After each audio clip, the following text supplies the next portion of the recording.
Hello, everyone. My name's Hank Setala, And I'm Dr. K. and we're here with some holistic highlights of dealing with toxic people.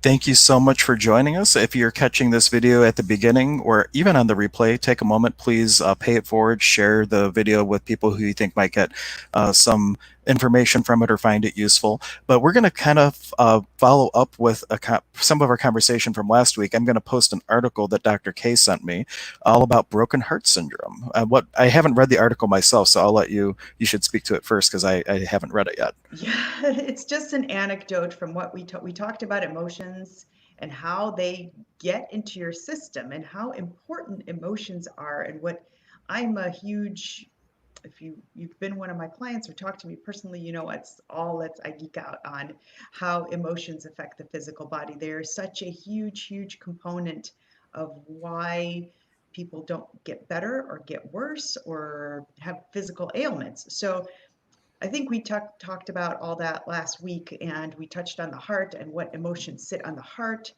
in the heart, should I say, or when you have certain emotions that work their way into your heart. And we talked about, I said, way back, I posted an article on, this is probably close to a year ago now, on broken heart syndrome and how that is an actual physiological condition and how um, the doctors are seeing now that when one spouse dies or a significant other dies, then often the other partner follows pretty quickly after. So this is an actual condition of how the heart starts to malfunction either shortly after or sometimes even a few years after somebody loses a spouse.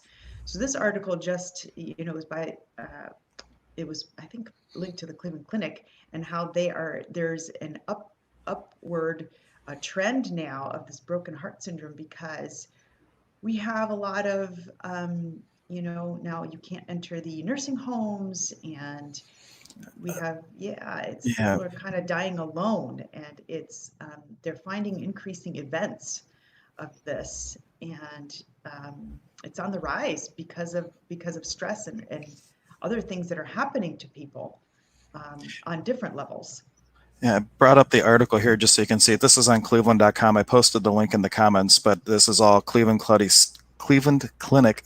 Clutty, yeah, exactly. Cleveland Clinic study, rise in broken heart. That was totally not That intentional. was funny though. That was good. I liked Rise it. in broken heart syndrome caused by increased stress of coronavirus pandemic. And this was just on July 9th. So just literally posted yesterday, this whole story. And I have a friend who lives in New York, and she's a psychic reader. She's a registered medium through Lilydale Assembly or whatnot, and she's had a lot of clients coming to her for readings because they had a loved one in a nursing home that contracted COVID, and they weren't able to go and be with them. They weren't able to go and help support the dying process, and we're taking it so much more hard because we're very social creatures, and normally you could be there for someone in those final moments, and that had been denied basically because of the That's situation. terrible.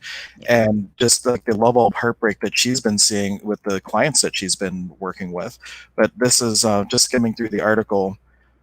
They studied 1,914 patients with acute coronary syndrome. So it just kind of gives you the idea of, and it was a 7.8% incident of stress. Is this a Cardiomyopathy. Thank you. I Yeah. can't pronounce those fancy doctor words. Patients who present from March 1st through April 30th. So this was just the beginning of the pandemic, not even now as we see the numbers starting to go up. Yeah, and there's more anger and there's more frustration and there's more division and um, it's tough. And I don't think they're allowing people in nursing homes yet. I'm hearing a rumor by I think July 21st. Somebody mentioned that Well, they're we'll going to see. start. If Yeah, they we'll start, if with see. the numbers going up now, there's like 9 counties that are quote unquote level 3. Summit and Lorain County, I think, were added today. So I heard some nursing homes were allowing outdoor visitation, but indoor Yes, visitation wasn't permitted. right. Or you talk through a glass window. They're doing something Have you ever like seen this. the old episodes? It was called Get Smart. No. No, they had this thing called the cone of silence, and this like little like plastic bubble would get lowered down, and they're like both talking. But the funny thing is, every time they used it, they couldn't hear each other, and they would end up like moving it up and then talking normal.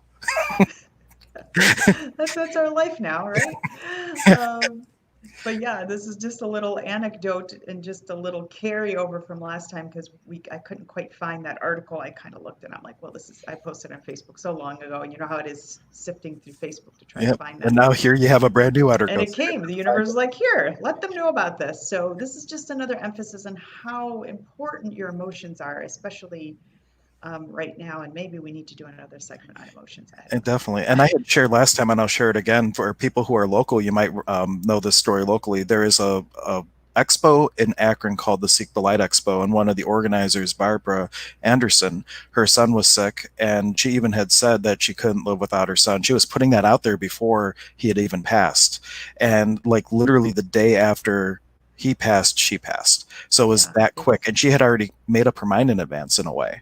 And how much of this could be avoided if we started to shift from like that mindset to like how could I heal from this, or how could I continue this relationship as a transition. But yeah, we could definitely do a whole little segment on that. And that this is kind of segueing into what we're talking about today, dealing with toxic people. It's not just toxic people, it's toxic situations. If you do have a situation like that coming up, like how do you kind of put on your energetic battle gear, if you will, to be able to deal with things like that?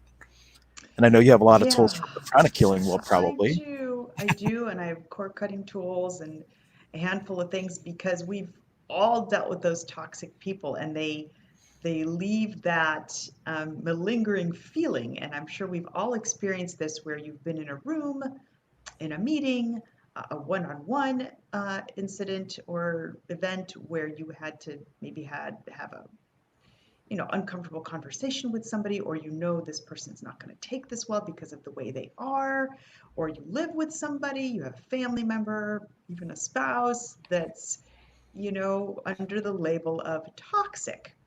So I'm going to back up just a little bit and say I do believe there's good in everybody, and there's a spark. We have all come from the same place.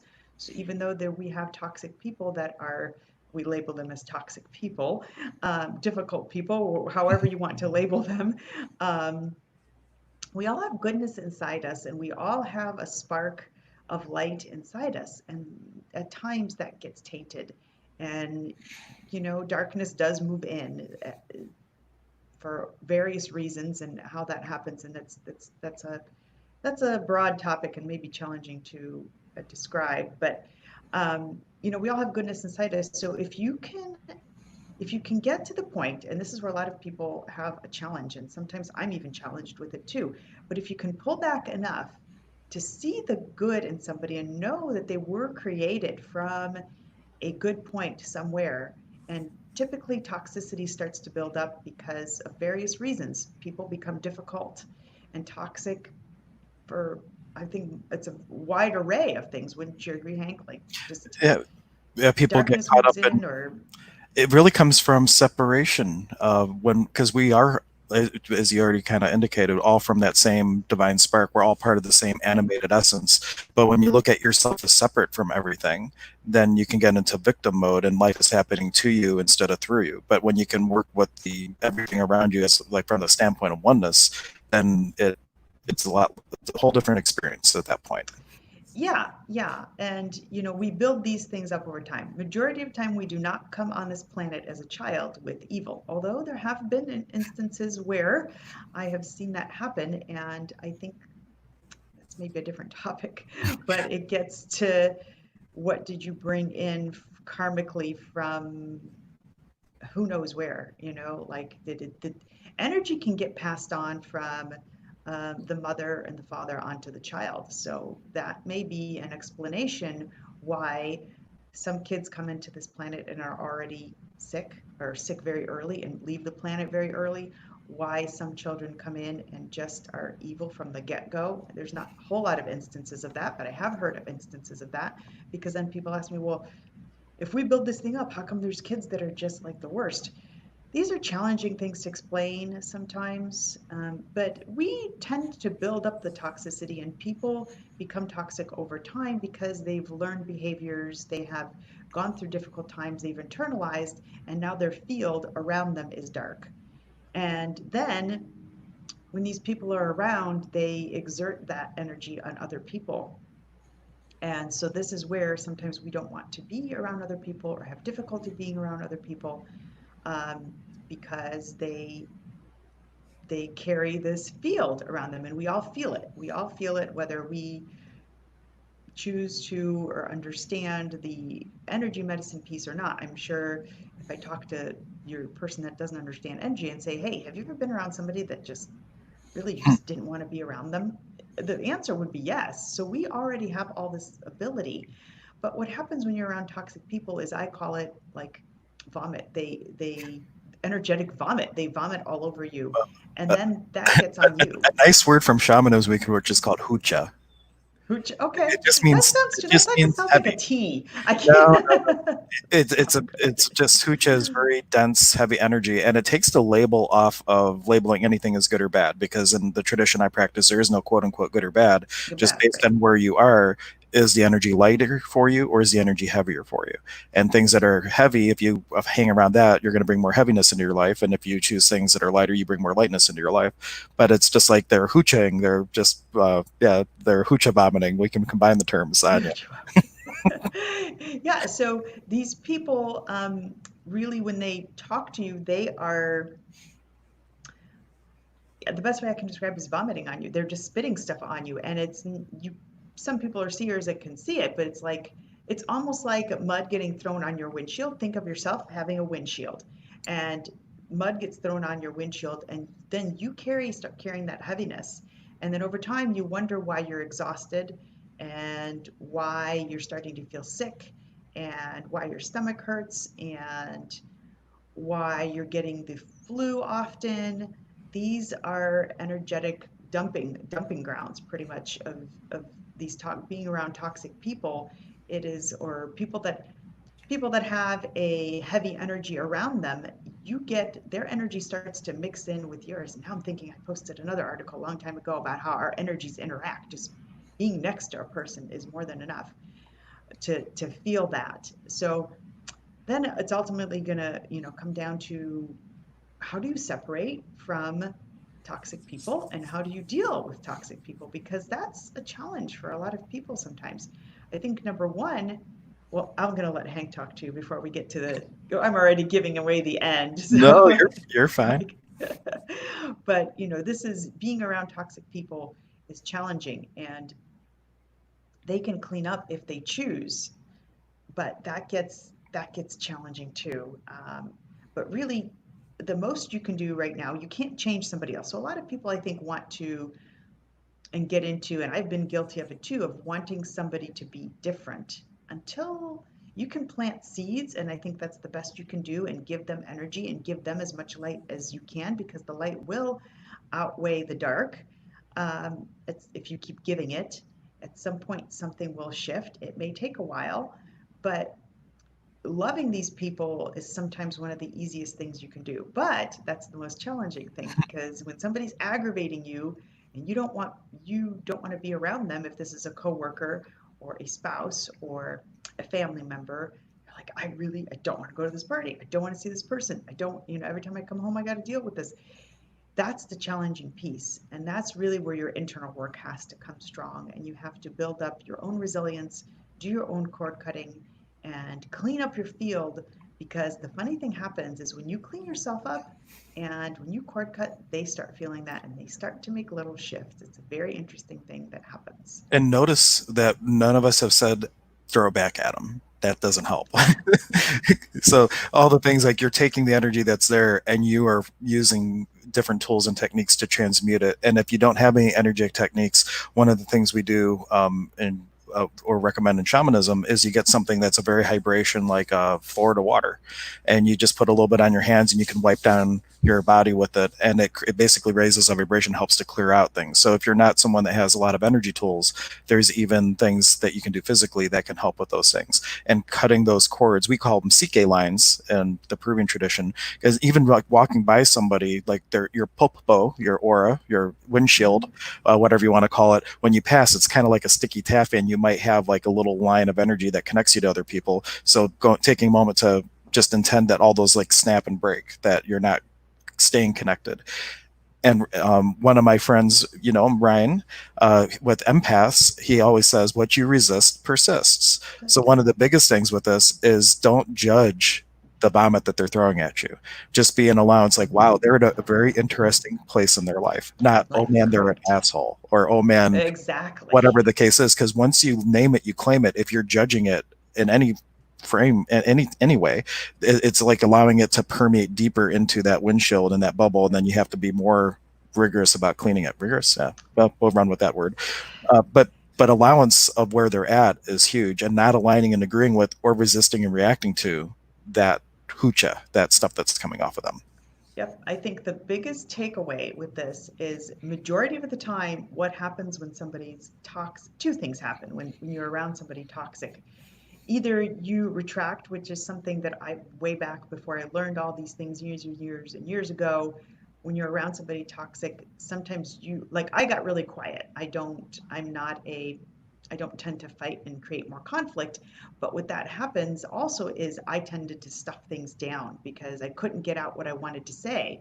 So internally we start congesting because it's kind of like we don't have the tools to deal with it and we don't want to start the conflict, but yet you feel that agitation in your chest, in your solar, in your belly, in your throat particularly, and that will cause like sore throats if you're not able to get that out. So that's one thing that happens. The other thing that happens, these are two things that I see very commonly, is the other person will just start the interaction and get deeper into the conflict. So say you have a coworker or a family member that's toxic and agitating, and they'll say one thing to you and you're like, but no, but and then you get in, and before you know it, you're in a screaming match. And that's vomiting on both of you. Every time you say something, it crystallizes, and every time you say something, you're throwing that back out. Not only is that creating congestion within you, um, you're harming yourself with that too. People might remember the rule from physics: for every action, there's an equal and opposite reaction. Reaction. But if you're an Mm-hmm. allowance of what they're doing and you hold the space just for that to flow through, not to you, then it just passes like a cloud in the sky. And it's something that you have to continuously be very aware of, because it's easy to Yes. get tripped up. And if you find yourself not able to do that, then the question is, what in me resonates with that, where it's creating such a charge on it that I can't use my tools to get rid of it? And that's where you can start drilling down to, well, where do I have a wound that resonates with this? What healing could I do so that in the future this isn't going to impact me? Right, because there's another theory behind this too. It's why are you if you have a lot of toxic people around you, where is there chaos within you that you are bringing these people into your life? Because there's always our outside world is often a reflection of what's going on the inside. Not often, it is the case. If there's a lot of chaos within, you're going to see the chaos without or on your external world.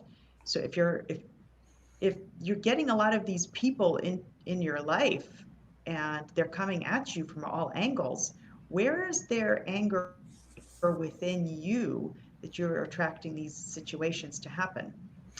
But Right. I think at the same time, what's happening now is I'm finding too the more even when we do work on ourselves and we get lighter and we get brighter, I say we kind of attract moths because evil will, I wouldn't say evil. What would be a good word? But The opposite. there is an attraction to the opposite, and so you're going to attract these people um, Yeah. because of that The greatest too. truths are paradoxes, and the truth of the duality, which is all about contextual experience, is in the absence of that which you are not, that which you are is not. And by nature, you will draw the opposite to you, so you have a contextual field in order to know experientially who you are. And so that's true. And then like attracts like is the absolute truth. So as you refine yourself spiritually, you will draw to yourself other people of similar mindsets that you can have community with. So both are true and both are in operation at the same time, which makes it very confusing because they are two rules that are It true that does. are in apparent opposition, but one's a one-ality truth and one's a duality truth. Yes, that in a nutshell. Yeah, there you go. That was a lot. But really, if you're a very angry person, you're going to inside, number one, we have to clean out that anger. Because once you clean out that anger and that toxicity, you're not going to attract that many. Those people are going to fall off the wayside. And I have had this happen in my life. When you start cleaning things up, certain people just go away, and you really do start attracting more good people.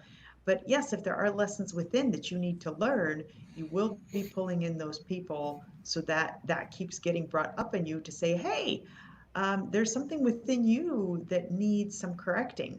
So there is a duality in this, and it does get a little confusing. Um, but all in all, when you start cleaning your field and you start cleaning, as I say, your windshield and all that, you won't attract as many of these people. Yeah, That's they my won't. windshield Or wipers. I like that. That's good. I like that. So, dealing with toxic people, number one, the calmer you can keep yourself, the more you can raise your love and your light and your vibration. I think the less of these people are going to show up. That's one thing. But if you are in a situation where you are in a high level of toxicity that you know is going to be very difficult to correct, then number one, if it's a work environment, if it's a horrifically toxic work environment, I mean, I'm always a believer things can change, but that takes a really, I think that takes a lot of strength and a lot of internal work to really push out that light, and people do around you will shift. But if you're haven't done a lot of that work yet internally, then the simple thing is, do some internal work, but Take care of if you in the moment take too. care of you in the moment, and if you have to leave that job, because there are places that are very, very heavy, and it's going to have an impact on your health, hands down, no doubt. Yeah.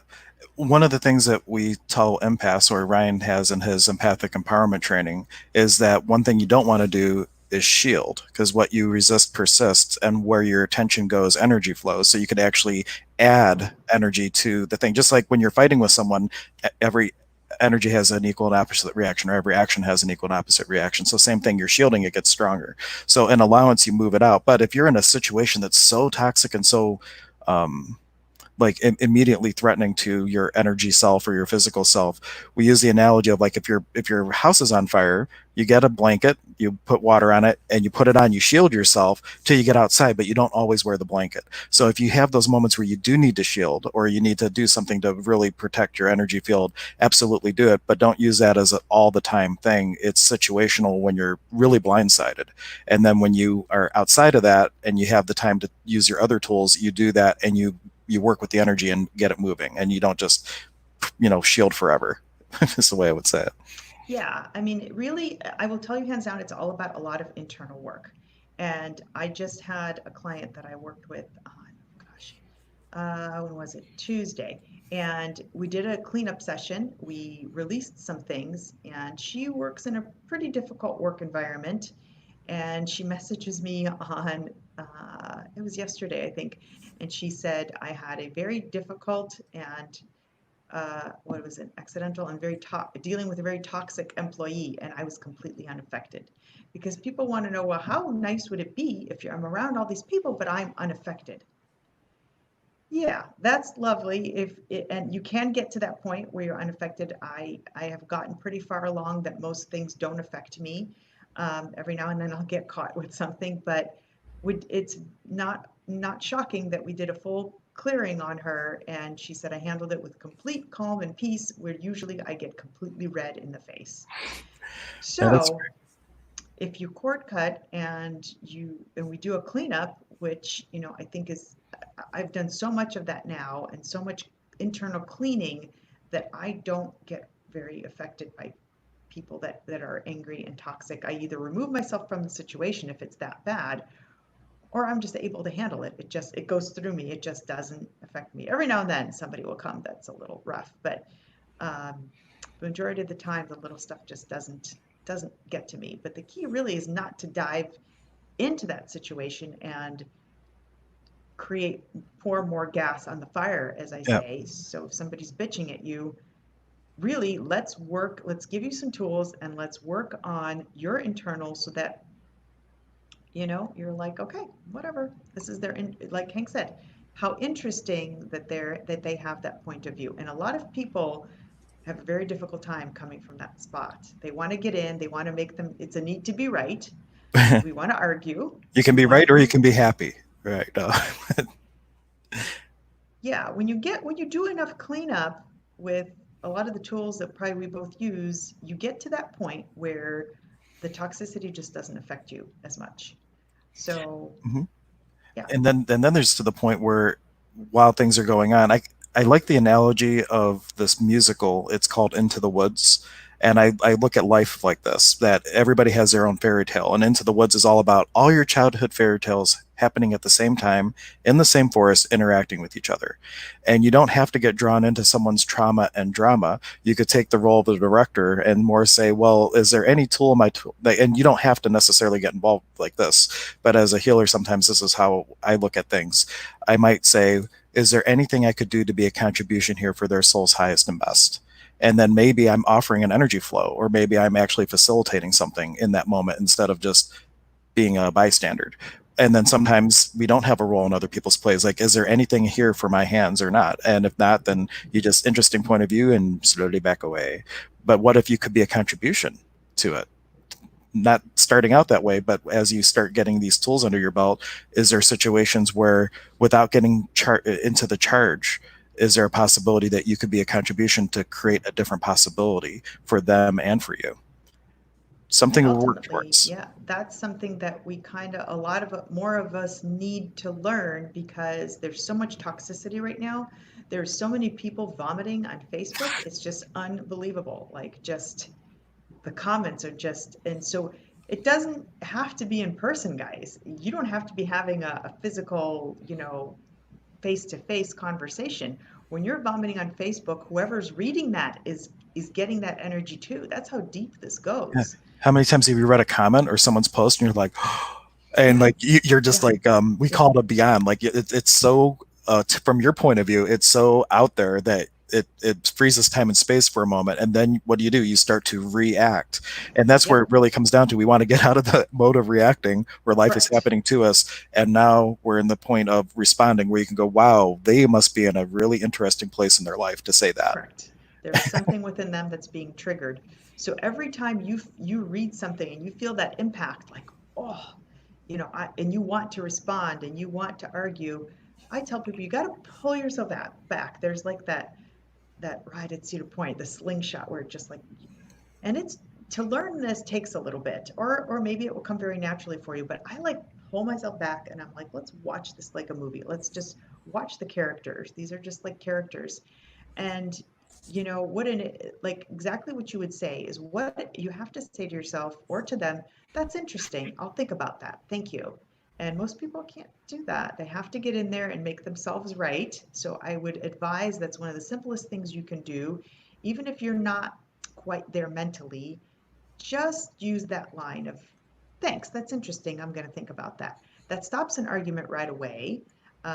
Usually that person will go on for maybe another second or two, and then they have nothing else to spit at.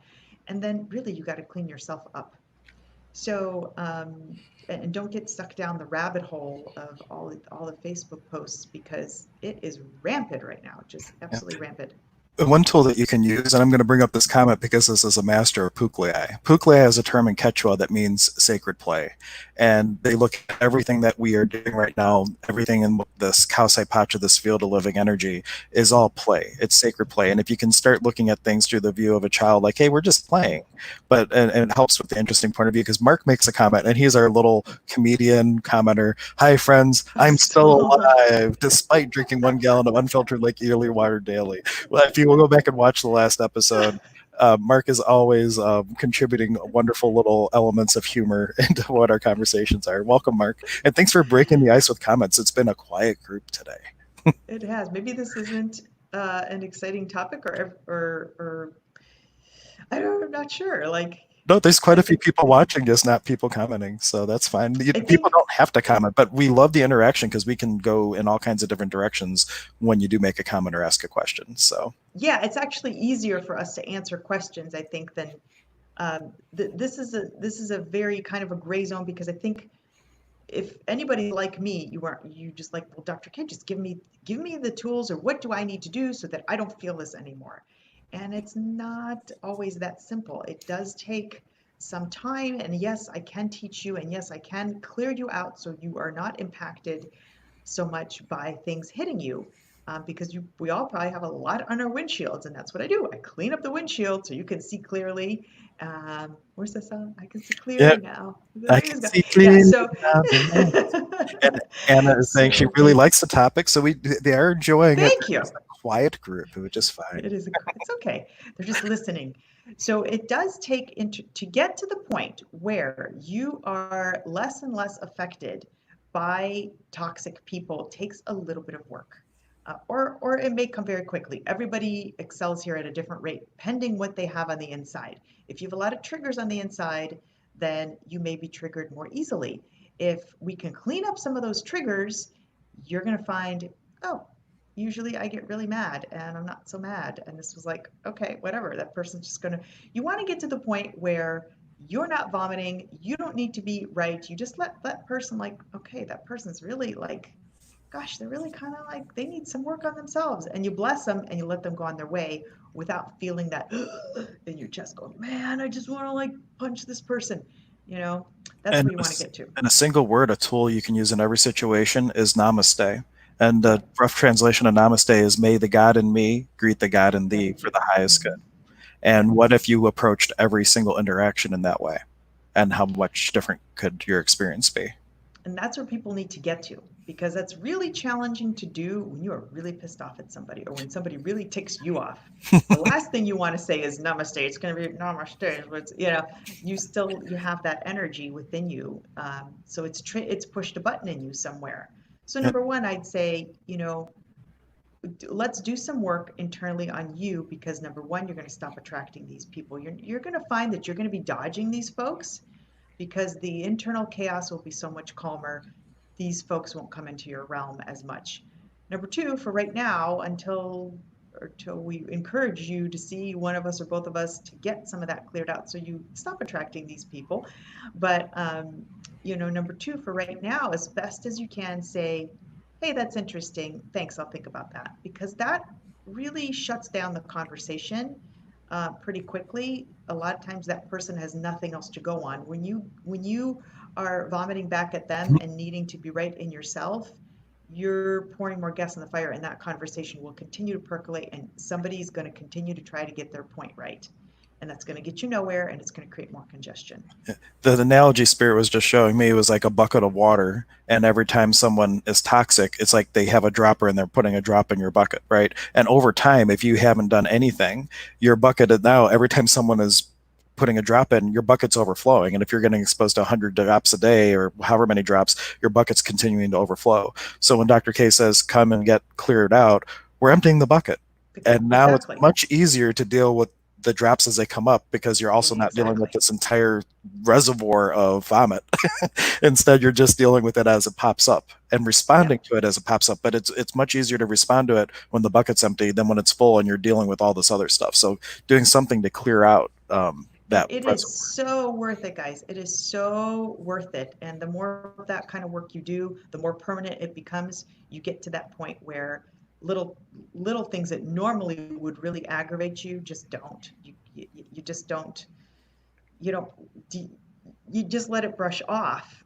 So it's really, I think it's really important to do because the more, so when you get done with a conversation with somebody that's toxic or being around somebody that's toxic, whether that's in your home is definitely more challenging, but at work, cut the cords. I do a simple little technique that I think I posted that video along when COVID started, just the cord cutting technique, just from here to kind of like your belly, just grabbing those cords, cutting them. And you may have to do that 100 times a day. But after each conversation, at the end of every day, right before you crawl into bed, I tell people cut your cords from everything that happened that day, because it's kind of like leaving when you're done with this conversation with somebody, whether it's on the phone, whether it's via Facebook, whether it's in person. If you don't cut the cords, it's kind of like having a phone conversation, but you didn't hang up the phone, and it's still like open and they can hear everything you're saying. That connection is still there. Have you ever? I'm sure people have experienced this. Well, you've had a toxic interaction, whether that be at work or at home or family or whatever, and you come home and you bitch about it all day long and like maybe for days. Um, that is still within you. That energy is still within you, and it's on your windshield, and you will attract more situations to make you angry. So it really behooves to cut from that And so if you you have don't get something more of it. that persistent, also ask the question, when have I felt like this before? Is there an original wound within me that's making me take such great notice to this? Because when something gets under your skin that much, it's usually because like you have your popo, your aura, and if you have something from childhood or something from your past that's unresolved, it's like leaving a window open. And you're not Yeah. inviting someone to come in the window, but things can come in the window. And that's where these things get more deeply embedded, is because essentially there was a hole in the popo because that matches a frequency of something that's within you. So really ask a question. It's a great drill down question to start getting to what's allowing this for me to notice it in the first place. Yeah. Why is it triggering you so Yeah. badly? And thank them, Because, then. I got some shit to work on, right? Oh, I swear. That yeah. Spiritual Human in Transition is an acronym, iTunes, so you don't have to not post my podcast. I forget. You can't swear on these things, and I think I swore twice today already. We So did. We unusual. all did, which it's okay. It's all right. Every now and That's then all you right. have to do it to make a point. That's okay. Yeah. But Plus, I love I that think acronym. it is a good one. This is bringing things onto awareness that people, I think the goal for both of us is to bring more to awareness that people were not aware of in the past, or maybe you are and need more in-depth tools for it, or everybody wants to, maybe not everybody, but a majority of people I know would like to not be affected by these things.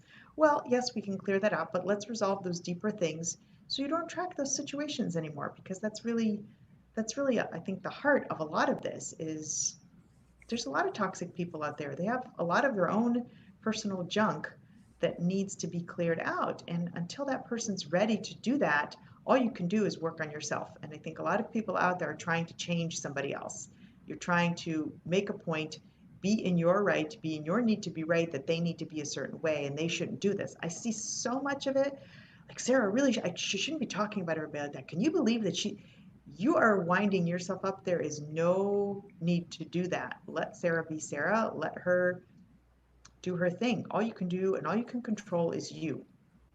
So that a lot of people want that control and to clean up that toxic person and tell them that they shouldn't be doing what they're doing.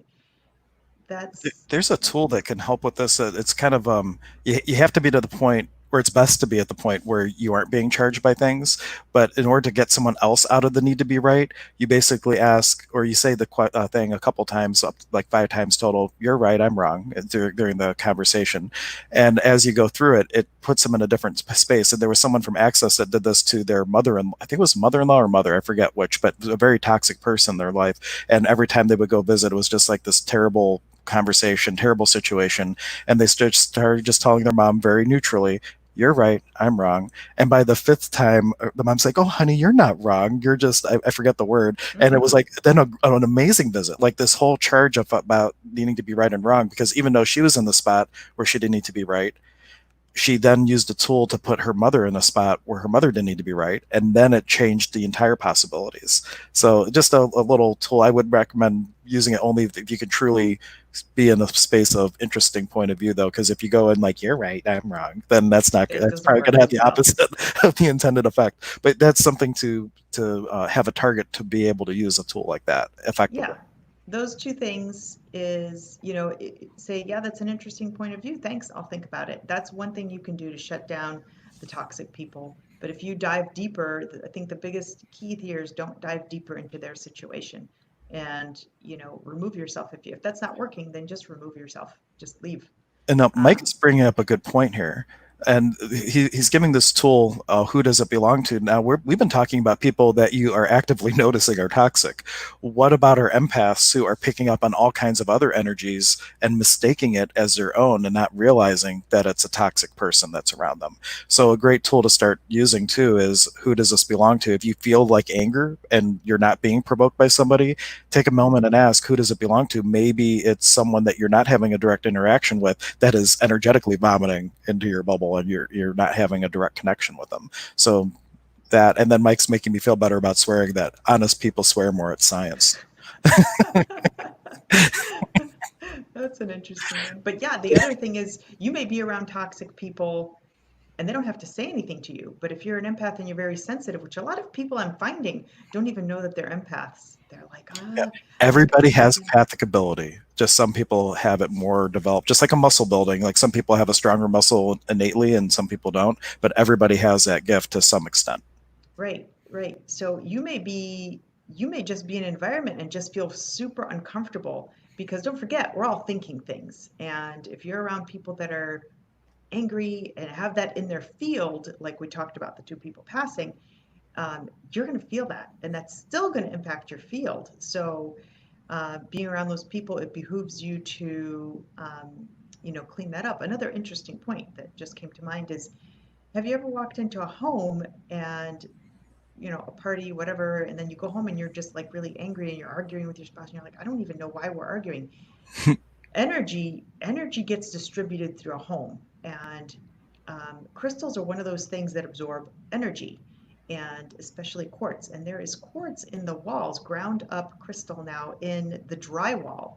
So that's picking up energy and it is bouncing it back um, into the people that are in the environment. So cleaning your space is really important too, especially if you're in a work environment where there's a lot of stuff going on. One way you can do that you can actually put a bowl of salt in the corner of a room and dump it at the end of every day, because salt will actually pull negative energy. There's no coincidence that people that are in Florida and next to the ocean are just so happy and just calmer, and they don't find that they're getting all revved up all the time because salt is doing something there. It is really cleaning people. We unfortunately don't have that. We have Lake Erie with no salt.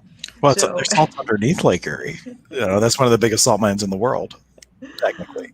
I don't find that it works as well as Florida or California. Well, because there's a thing with water, like the combination of water and salt, it has a whole nother Yeah, it has. metaphysical thing. So that's But yeah, another thing you can do is just put a bowl of, take a fourth cup of salt, put it in a plastic bowl. Don't use that bowl for cooking or anywhere else. It's strictly for this. And dump it in the toilet every night and just say, thank you for doing no harm. I bless you. Thank you for doing no harm. Because it has pulled a lot of negativity from that room. And I have used this when I was still at Premier. I started using this, and when the CFO, he was kind of just challenging guy, but he'd come into the room and he'd be like, did you change some furniture in here? It feels different in here. I'm like, nope. And my little bowl is sitting underneath the desk. So it does something and it does clean up the energy of the room. So that can help too. If you're living with somebody, or you're in an office where there's a lot of toxicity, put this little bowl in an area and it will start pulling some of that negativity for you. In no, I was trying to in the see if I room. had a crystal tuner with me, because sometimes you can't put stuff like that. So the other things, Florida water we talked about, sage, Palo Santo, burning some, which of course you can't easily do in a work environment. But there's a tuning fork that's about that tall, like from this point on. It's called a crystal tuner. It's 4,096 hertz. It's like energetic sage, and you can activate it, and it just has this real high pitch frequency, and it's really good for raising vibration of space, clearing out negativity, even flinging entities out. It's an amazing little tuning fork. I should have had one with me, but Do you I'm sell those, unprepared. Hank? I do sell them. No, but that's not why I Good. was bringing it up. Yeah, but there's an option. Like if you don't have your own office where Mm-hmm. you can do that, then you can get something else. Get a crystal, but the crystals need to be cleaned regularly because they will absorb things. So you don't want that crystal absorbing and then bouncing that back Yeah, out. the one crystal So that doesn't need to be cleared, or actually two, I believe, selenite selenite, and citrine, I believe, is another one where you could have I have a huge block of selenite like this big, that thick in my office, yeah, and that is just like a natural suction of yeah, like it is. of I negativity. just put mine in the sun. So there's multiple things you can do if you're in an environment where the toxicity isn't, it's not like a family member that you see once a year, Christmas time or something like that. If you're in an environment where there's consistency and you can't quite get rid of that. Selenite's one of those things. Use the bowl with salt, and then use these lines when you're with people. And then really, I mean, really, the best thing you can do is work on yourself. Clean the windshield within yourself. See one of us so we can do that. So you get to that point, because wouldn't it be nice if you're just not so affected by it, or Yeah. very rarely. Because right now, if you haven't done your inner work, it's like looking at the world through wearing 20 different pairs of glasses. Each of those glasses represent a filter that you picked up along the way that you see the world through. And as you clean house and do your inner work, you're taking those glasses off where you can eventually look with just the eyes of the observer. And then you can label Exactly. everything however you'd like. You could label it all as awesomeness if you want. But if When you you have those change, yeah, lenses, it makes it really hard. And you sometimes don't even realize that you're looking through a lens. yep. And those are the hardest ones because you don't even know you're stuck. So then you ask the question, where am I stuck that I don't know I'm stuck, and see what comes up. hmm When you change the way you look at things, the things you look at will change. So Oh, that's the biggest takeaway. Like that has been like a mantra for me, and that has happened for me totally, because when I was in residency, I mean, things were rough, and I will admit, I was kind of negative, but don't forget, I was in a hospital system that was mega negative, like hospitals. Guys, don't go to hospital. Like that is a black cloud. If I could just come in and clean out hospitals, the problem is the energy gets used up so quickly there. When you pull light into a hospital, it just goes, yeah, there's a lot going on. People have passed away. There's all sorts of heaviness sitting in a hospital. But I was underneath that black cloud, and I'm like, man, I'm pretty negative. And my coworkers were like, my co-residents were like, it's impossible. You're never going to change. You're just, I'm like, I'm tired. I'm empathic. So I was more affected than these guys were. And yeah, I'm like, no, I am determined to change the way I look at things. And yeah, when I got out of there, did a little bit of work, the world opened up and I was in a much better place. So I steer clear of hospitals now, for sure. It's no coincidence that people go into hospital with a little condition and they come out with 500 different conditions, or they just don't leave. and if you do have to So go, then do that blanket thing that we talked about. Throw the kitchen sink, and do everything you can do to stay healthy while you go, because sometimes it's a necessity, unfortunately, but you can go into it with your energetic battle armor, if you will, and just take care of yourself. So yeah, it's not, I think that the side skirt of this is not even dealing with toxic people, it's dealing with toxic situations. And that's an energy piece. That is something we don't see. We just feel. You walk into a room that's really heavy, that's energetic toxicity, and probably heaviness of toxicity of people, situations, things that have happened, all sorts of things come into that combination. So toxicity is not always just, it's sometimes it's a bunch of people that are just thinking things that's creating the heaviness of a situation. And hospitals are one of those notorious places for that. That's just really rough environments. And I'm sure all of you have been in a room or in a party or meeting or somewhere where there's a lot of toxicity. So I do this cord cutting technique where it's kind of like, well, what do you do? What do you do when you're in a meeting and you're like, man, I just kind of wipe my shirt. I pretend that I'm wiping my shirt, and then I throw it away when I'm out of the room. Or I'll go into a bathroom and just really cut the cords. And if anybody's interested in that link, please let me know. I can find it and get it to Hank, and we can post it for you. I think we posted it before too, but just really the cord cutting 100 times a day if you have to, or ask Hank for some tools to keep that, as much of that off of your windshield as you can, because when your windshield builds up full of mud, you're going to not see straight. You're going to feel tired. You're going to feel drained. You may start feeling angry, and don't dive into other people's situations. Don't go down the rabbit hole. And that's challenging for people because people have the need to be right. I'm gonna prove my point. Well, and one thing you can do if you have a river near you, if you go, you can find little stones like this. You want to look for dark colored stones that naturally they feel heavier than you think they would be, and we call these huchai pichai rumis in Peru. They are stones that the water has taught them naturally how to.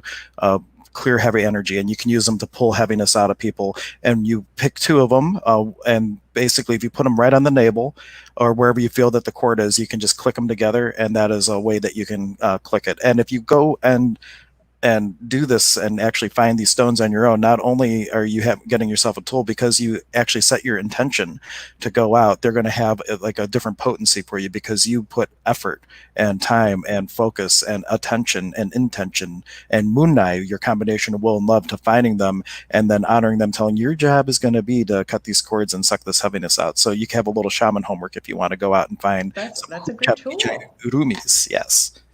See, I That's have a one great of those tool. with me. Yeah, every time I'm at a river, I always like start looking, and if I find some really good ones, I just collect them and then I give them to people. So And how many do you have to find? Two, right? two, two, and Two. then And then what there's do some you do more. with them again? Can you, You can just use them to pull out heaviness. So like so if you feel, you just run you them just rub across them your, on your body, and in okay, the Quechua tradition, in front of you is the past, and behind you is the future, because you can clearly see the past, you can't right. see the future. So they say the future is behind you.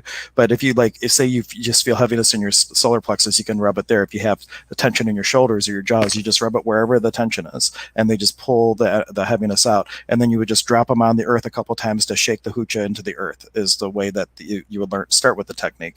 And there's other things you can do over time if you were actually apprenticing the work, but that the stones naturally know how to do it, so you don't need anybody to teach the stones or anything. And then you just put them where you feel a cord, tap it. Or trick is, if you don't know where the cord is, all cords eventually will tie into the navel, because it is the Mm-hmm. only part of you that is real. The rest of you is woven into the illusion. So your cord might be coming into the energy field here and then into the body or something else. But if you don't know, go to the navel and just three taps there, and that will cut the cords. Yeah, there's multiple. So I teach cord cutting in different chakra systems. So sometimes there's cords here, sometimes there's cords here, in your throat, in your heart, in your solar plexus. But the solar plexus is one of the most important places, like Hank said, to get rid of things. That's usually where a lot of it really sits and resonates. So I not only cut cords in the front, so at the end of the day, whatever you kind of missed, I pretend that I see the back of me and I grab from my head down to kind of like my lower back, cut, cut, cut, and throw it in the ground. So, yeah, I clear back and front. Or ask your spirit guides. Say, hey, guides, cut my cords. Like, you are not in this alone. You have resources if you're Yes. willing to invoke them. And I think, but there's one archangel in particular that with a sword, was it Michael or Gabriel? I'm not real um, knowledgeable about the different archangels, but I guess there's one angel in particular, perhaps it's Gabriel, that's really good for cutting cords if you call them in.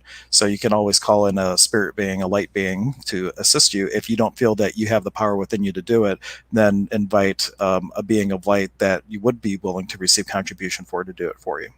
Yeah, absolutely. And so this is a little bit of a gray conversation because I think if anybody's like me, you just wanted to tune in and give me the solution so that I no longer have to deal with toxic people, right? Like that's the go-to. And you're leaving with all this homework to do. But if you do the homework and you come in and do the work and we clean you out, you're kind of good to go for quite a while. Every now and then you'll come across somebody and then you're going to have to just keep yourself on par. But for the most part, you'll find that people just don't agitate you as much and you don't attract those people anymore. So, how cool is that? That's kind of a permanent fixture. And wouldn't we all want that, really? And in the thing right below us, you'll see it has our names, and then also holistichealthandhealing.net. That's the center that we both are affiliates through. And if you go there and click services and then meet our team, you'll find a profile page for both myself and for Dr. K. And we go about things very differently. So you just basically ask, like, or maybe we can tag team and like do a dual session. Oh my gosh, right? Well, you know what I was thinking we could do, which I has been downloading to me for a while, is maybe doing a little healing clinic um, one of these nights and maybe posting that, and we could do a 20-minute like cleanup session, like I don't know, 20 minutes for $20, and just do some. It's not going to be the full-fledged session. I usually do an We can get a hour. lot done in 20 You minutes. can get a lot done. We can really clean. You'll leave feeling so much better. I've done this clinic already at my other office when I was at my other office, and people are like, wow, yeah, I just felt so much better. Obviously, the more of these you do, the cleaner you stay. So maybe like a once a month cleanup Yeah, clinic. because with I focus. Well, I do a lot of things, but one of the things that I love the most is sound healing. And when you have all these crystal bowls and you have them going, combining that with what Dr. K does would probably be an amazing combination. Now we do have Linda Marie. Well, I have to acknowledge Mark's little humor first. He was saying, "Now I know why my Lake Erie water tastes so salty." Ha ha. It's not. No, Mark, you know what? It's full of toxins. That's why it tastes so salty. It's the chromium But Linda was hexavalent. saying that she was told she has a 26 millimeter by 16 millimeter mass on her face right underneath the right eye, and they want to just cut it out next week. I know that I created it while I was in an abusive relationship I finally got out of, but I need to hurry and uncreate it. Ooh. Yeah. So hmm, that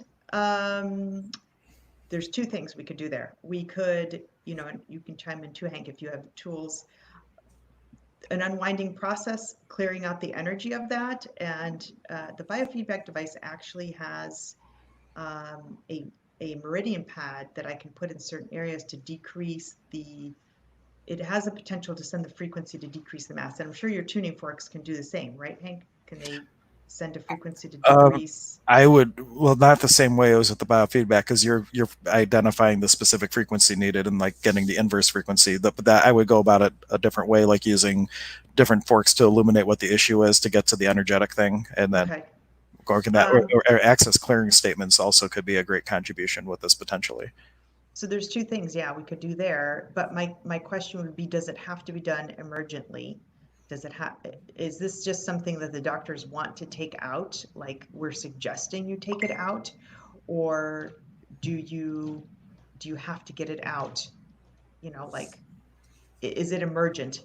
I guess is my question. So I don't know if she has a chance to respond to that. Because if you have some time, there's time to work on this.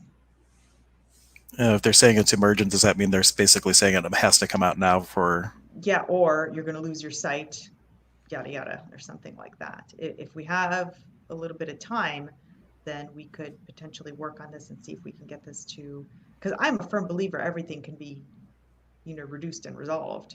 Um, and yes, it probably did arrive because of some sort of Yeah. toxicity.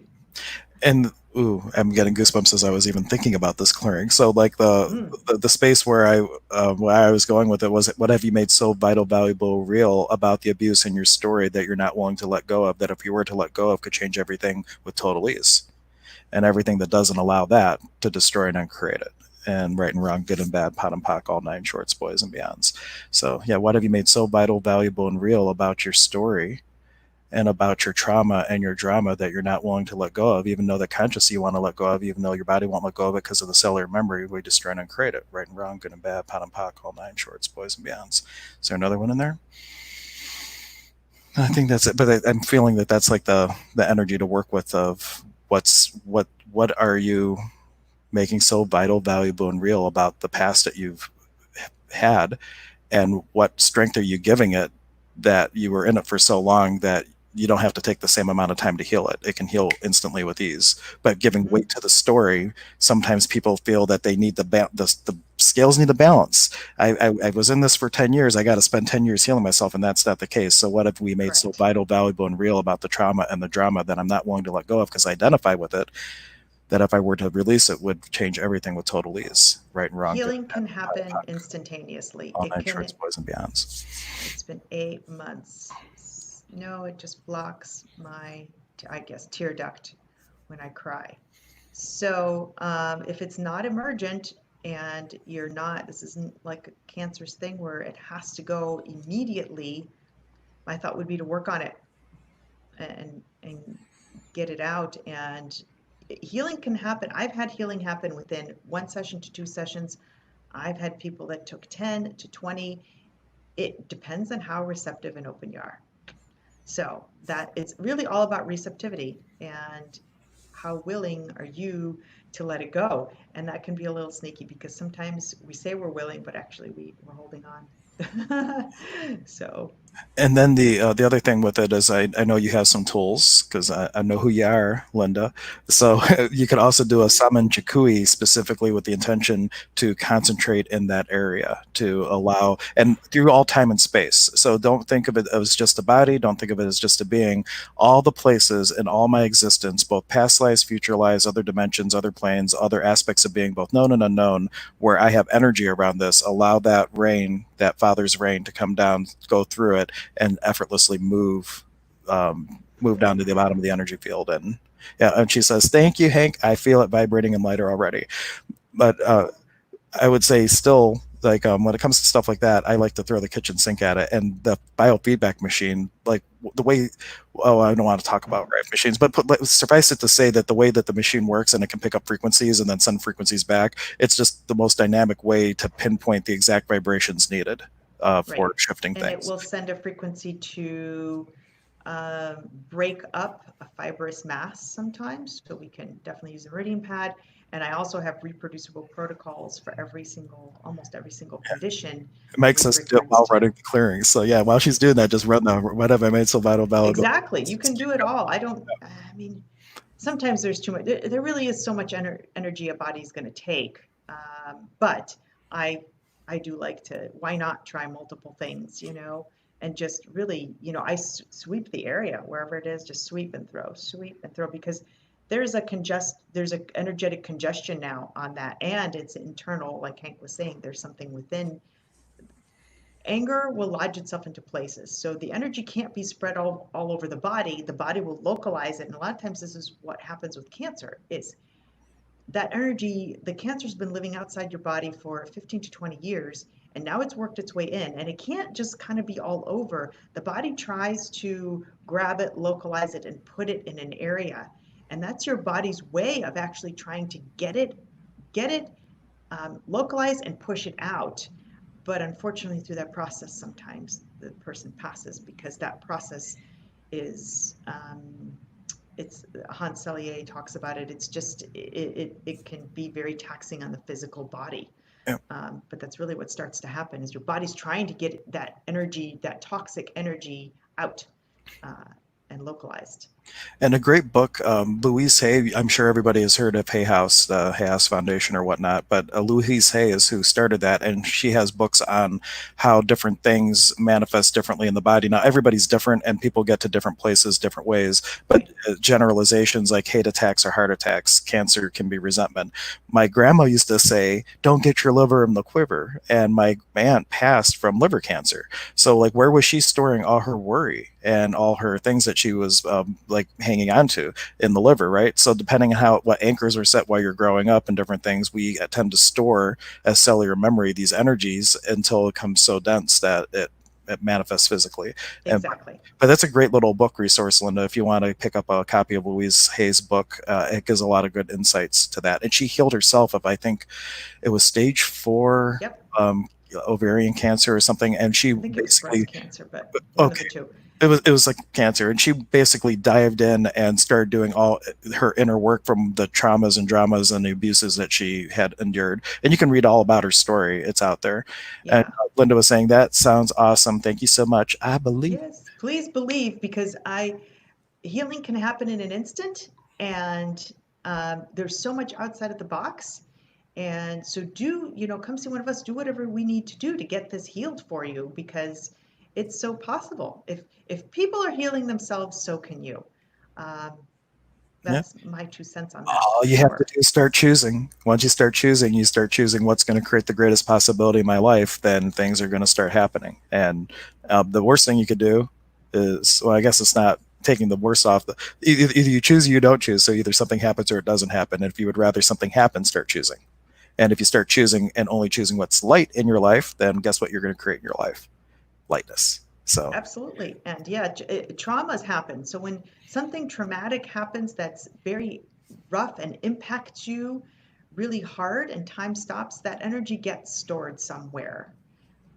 And so it could be, somebody died or some argument you had, whatever you discussed, Linda, it got stored somewhere. And now it really behooves to, like Hank said, unwind some of these things do some good cleanup in the body physically, eat well, and we can talk about that. We can do the meridian pad, do all these things, and let's get that out of there. Yeah. And if you're out there and you're not comfortable doing in-person appointments, a lot of the work that Dr. K and I both do are virtually available, especially clearing statement work, because it's all like oral processing, and it's just and then the sound work, then of course that has to be more in person. And Mark, look at him. He is so great. He's just like, oh, it's time to wrap up, guys. Another awesome program. Thanks for all the great info. Don't drink any more Lake Erie water. Well, I'm sure Mark will be here again next week. But I love the lightness that you bring, Mark. Thank you for, we need the laughs. We love laughter. Yeah. With toxicity, you need laughter. So laughter will break up toxicity. That's my final takeaway point. If you can, there's a laughing Buddha technique. So I have to put that in our next one. Remind me that you can do to break up and just get some laughter, because laughter will break up everything. Clapping breaks energy up too. So there's a lot of other things you can do.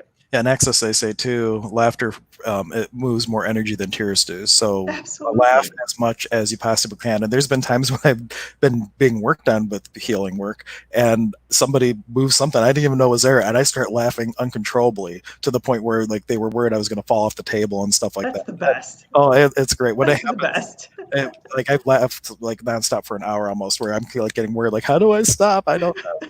But those are great moments of healing if you could just be an allowance of letting the energy move. So, but if you check out holistichealthandhealing.net, I have the comment there. I'll post it as well. You can go to our profile pages if you are interested in working one-on-one, and we're going to talk and see about this little clear out clinic that we were kind of. I think that would be kind of cool to do, so that people get to experience both things. We'll make it quick. You get a nice cleanup, you go home, and you feel better. Yep, and if you're interested in the tuning fork on that same website, there's a link to a store, and that goes to my online store, and you can get virtually any tuning fork, even ones that aren't made. I can have them custom made. So anything you ever need from a sound perspective in a tuning fork, I can get for you. And there's also aromatherapy products. And I know on Dr. K's site, she has all kinds of, I don't know if you have the products on their site, but there's a lot of things. I don't have the products. If you connect with her, she can get you the supplements and a lot of different things. So if there's anything you need, reach out to her. She probably has a source for it. Yeah, I have too many websites as of now at one point I'll try to get them all on there, but everybody's different as to what they need, and a lot of the homeopathics I have in my office, depending on what somebody needs. So it's kind of been a case by case situation, but we'll get something more concrete going, I think, in the future. Sounds good. And we'll be here, I believe, next Friday again. So if you have any, well, we'll probably just pick a topic, but if you're watching this in the replay and there's something specific that you'd like to hear, go ahead and still make comments. We would love to respond to them on the future episodes. Or if you have a question about what we talked about today, you can make a comment and we will respond or bring it up in the next one. Just like we had some carryover from the last one when we started, we can start by answering questions on our next broadcast. So. Yeah, we love topics. If you have ideas that you want discussed, please let us know, because we love new ideas. So that way we can answer things better.